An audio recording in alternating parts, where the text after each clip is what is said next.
So hello and welcome everyone. तो आज से हम लोग स्टार्ट करने जा रहे हैं Newton's laws of motion without friction. Friction यहाँ पे एब्सेंट रहेगा, केवल हम लोग न्यूटन्स के लॉज को स्टडी करेंगे बिना फ्रिक्शन के। फ्रिक्शन का इंट्रोडक्शन अभी नहीं होगा, फ्रिक्शन का इंट्रोडक्शन नेक्स्ट चैप्टर में होगा। ठीक है, तो अभी तक हम लोगों ने काइनेमेटिक्स पढ़ लिया। काइनेमेटिक्स जो था, काइनेमेटिक्स डील करता था बेसिकली पोजीशन, वेलोसिटी और एक्सेलरेशन से। ठीक है, पोजीशन, वेलोसिटी एंड एक्सेलरेशन। बिना ये देखे एनालाइज किए कि इसमें कॉज क्या है। बेसिकली ये जो एक्सेलरेशन प्रोवाइड हो रहा है या वेलोसिटी मिल रही है एक बॉडी को, वो कहाँ से आ रही है, उसका कॉज क्या है। The cause is of course force. ठीक है, एक फोर्स की वजह से एक्सेलरेशन मिल रहा है। तो ये कॉज को हमने अभी तक डिटेल में नहीं पढ़ा, हमने बस मोशन को बस एनालाइज किया है सिंपलर टर्म्स में, पोजीशन, वेलोसिटी और एक्सेलरेशन का इंटर रिलेशन में। ठीक है, तो अब हम लोग पढ़ने जा रहे हैं न्यूटोनियन मैकेनिक्स। ठीक है, तो देखो हर लेक्चर में हम लोग केवल एक पेज को कंप्लीट करेंगे, केवल एक पेज, लेकिन वो काफ़ी थ्रू होगा, बहुत डिटेल्ड होगा। ठीक है, तो आते हैं हम लोग न्यूटोनियन मैकेनिक्स पे। न्यूटोनियन मैकेनिक्स डील करता है how are forces and acceleration related. This relationship was first understood by of course Isaac Newton. ठीक है, इसाक न्यूटन का नाम हर बच्चा जानता है। तो ये स्टडी जो है, ये रिलेशन है, ये कहता है न्यूटोनियन मैकेनिक्स, इसे ही कहते हैं न्यूटोनियन मैकेनिक्स। जो ये कनेक्शन है फोर्स और एक्सेलरेशन का, इसे ही हम लोग कहते हैं न्यूटोनियन मैकेनिक्स। तो ये न्यूटोनियन मैकेनिक्स क्या क्या कवर करता है, इसके अंडर कवर होता है movement of object under the influence of force by making use of Newton's 3 laws. ठीक है, तो न्यूटोनियन मैकेनिक्स में जो भी 3 लॉज हैं, ठीक है, टोटल 3 लॉज हैं हमें पता है, तो ये न्यूटोनियन मैकेनिक्स में आता है। बेसिकली न्यूटोनियन मैकेनिक्स को अलग से क्यों डिफाइन किया गया है, क्योंकि अगर यहाँ पे स्पीड ऑफ लाइट का एक कांस्टेंट है, मतलब अगर किसी ऑब्जेक्ट का स्पीड जो है बहुत ज़्यादा हो, ठीक है, बहुत ही ज़्यादा हो, तो वहाँ पे न्यूटन्स लॉ जो है वो एप्लीकेबल नहीं होगा। बहुत ज़्यादा मतलब या तो उसके स्पीड ऑफ लाइट के बराबर आ जाए या उसके कंपेरेबल आ जाए। कंपेरेबल मतलब या तो c/2 भी हो, स्पीड ऑफ लाइट का आधा भी हो, तो भी बहुत ज़्यादा स्पीड है, वहाँ पे हम लोग न्यूटोनियन मैकेनिक्स को स्टार्ट नहीं कर सकते, मतलब लगा नहीं सकते।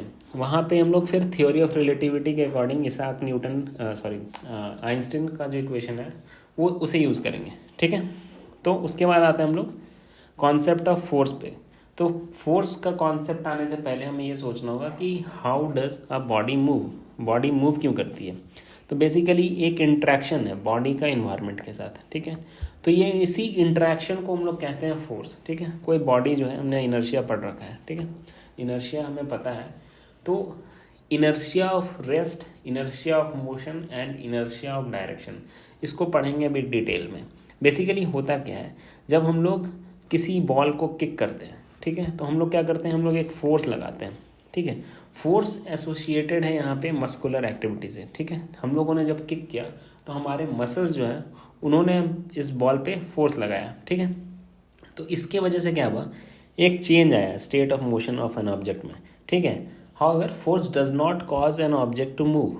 ठीक है, ये बात बहुत इंपॉर्टेंट है। जैसे कि एक एग्जांपल लेते हैं, अगर हम लोग एक बुक रीड कर रहे हैं, ठीक है, तो ऐसा ज़रूरी नहीं कि फोर्स लगा है तो मूवमेंट हो ही जाए या स्टेट में चेंज हो ही जाए। जैसे हम लोग अगर रूम में बैठकर आराम से किसी तरह का किताब रीड कर रहे हैं तो ग्रेविटेशनल फोर्स एक्ट कर रहा है डाउनवर्ड डायरेक्शन में, ठीक है, mg, लेकिन येट वी आर स्टेशनरी, हम लोग अभी भी रेस्ट वाले पोजीशन पे हैं।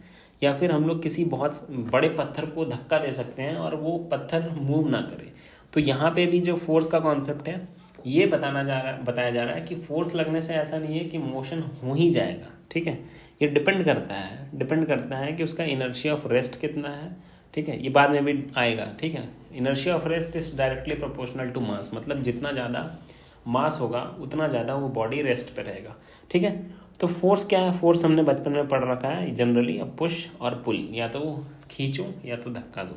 ठीक है, तो फोर्स क्या क्या कर सकता है, फोर्स या तो मोशन प्रोड्यूस कर सकता है, या कोई मूविंग बॉडी को रोक सकता है, या फिर डायरेक्शन को चेंज कर सकता है। ठीक है, ये 3 चीज़ें कर सकता है, या फिर चेंज कर सकता है एक शेप और बॉडी को। ठीक है, उसके बाद आते हैं क्लासिफिकेशन ऑफ फोर्सेस पे। ठीक है, फोर्सेस के 2 क्लासिफिकेशन हैं, एक तो कांटेक्ट फोर्स और दूसरा फील्ड फोर्स।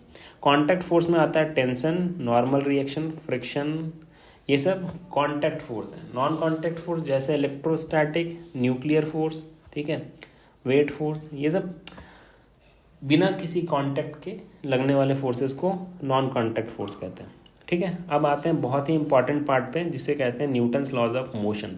तो न्यूटन्स के 3 लॉज हैं। सबसे पहला लॉ जो है ये है Newton's first law of motion, ठीक है। तो फर्स्ट लॉ के अकॉर्डिंग क्या है कि अगर कोई बॉडी है, a body continues to be in its state of rest और in uniform motion along a straight line unless it is acted upon by some external force to change the state. मतलब कोई body अगर किसी state पे है, किसी state पे होने का मतलब या तो वो रेस्ट पे हो, ठीक है, या वो किसी v वेलोसिटी से मूव कर रहा हो, तो ये मूव करता चला जाएगा, इसके स्टेट में चेंज नहीं आएगा अनलेस कि किसी तरह का एक्सटर्नल फोर्स इस पे अप्लाई हो, ठीक है।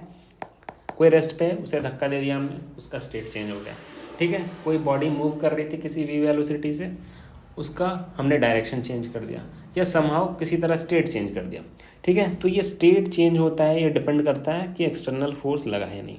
तो कुछ एग्जांपल्स देख लेते हैं, जैसे chair, table, bed etcetera can not change their position on their own, ठीक है।